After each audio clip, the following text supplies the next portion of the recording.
Fala galera, tudo bom com vocês? Então bora lá para mais uma videoaula de ciências com a professora Raquel. Na aula de hoje nós falaremos um pouquinho sobre a Terra e o Universo. É o último módulo do nosso material do terceiro bimestre. Falaremos, pessoal, sobre a esfericidade da Terra e a sua curvatura. Para quem quiser acompanhar, estamos na página 44. Gente, durante toda a história da humanidade, sempre houve quem acreditasse que a Terra fosse plana. Aliás, até hoje em dia, ainda existem os chamados terraplanistas, né? Antigamente, muitos exploradores, inclusive, eles tinham medo de navegar para longas distâncias com receio de que fossem cair em um grande abismo, como a gente está visualizando nessa imagem. Como será que a gente conseguiu comprovar que a Terra é esférica? Inclusive, pessoal, essa comprovação ela aconteceu antes do homem viajar para o espaço e consegui-lo observá-la de lá, né? Existem algumas maneiras a gente verificar, a gente comprovar essa chamada esfericidade da Terra. Vamos ver? Vá até a praia e observe o navio se afastando. Perceba que quando o navio se desloca em direção ao horizonte, né, então ele vai indo mais lá para o fundo, vai se afastando, ele não vai diminuindo de tamanho até desaparecer.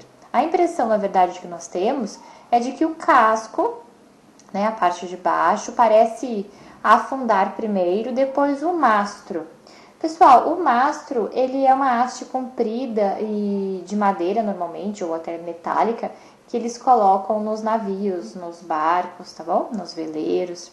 Então, a impressão que a gente tem é que o casco parece afundar primeiro e depois o mastro. Quando a embarcação, o navio, ele está voltando, né? Então, em seu retorno, do horizonte em direção ao continente, em direção à praia, a gente observa o contrário. Primeiro aparece o mastro e depois o casco.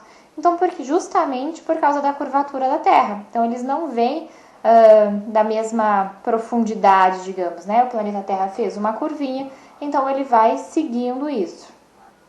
Uma outra maneira é o seguinte: Aristóteles já havia observado que as diferentes constelações são visíveis a partir de diferentes latitudes.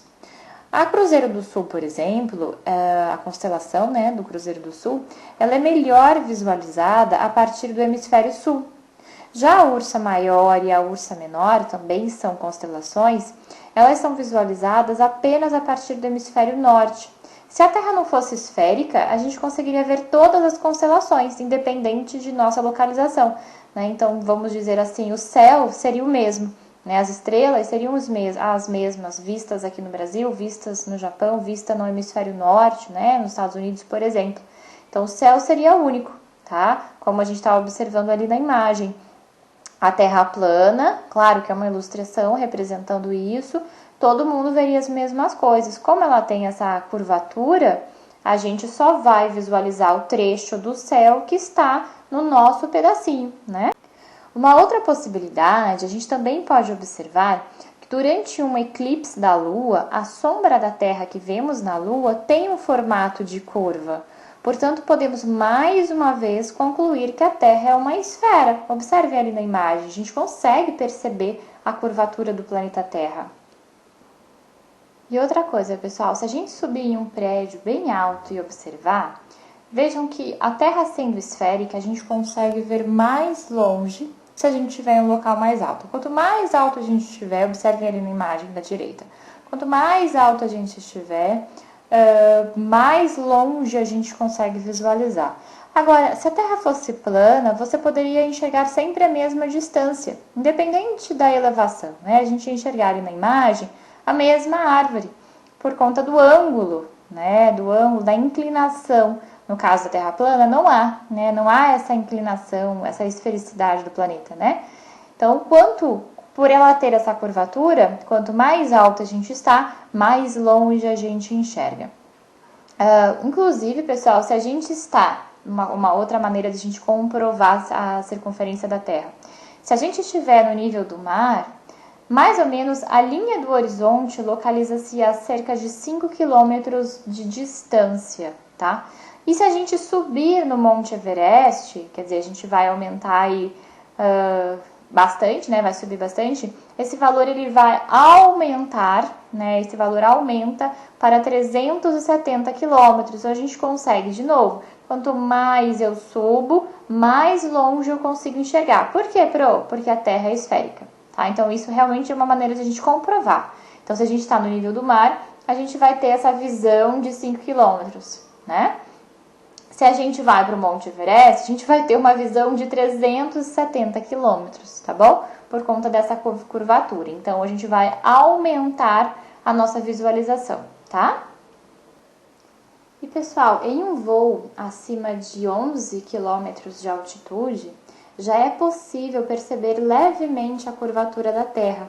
A partir, então, dessa altitude, quanto mais alto a gente estiver, mais perceptível isso se torna. Então, quando a gente está em um avião, claro, dependendo da altitude, a gente já pode começar a perceber levemente a curvatura da Terra.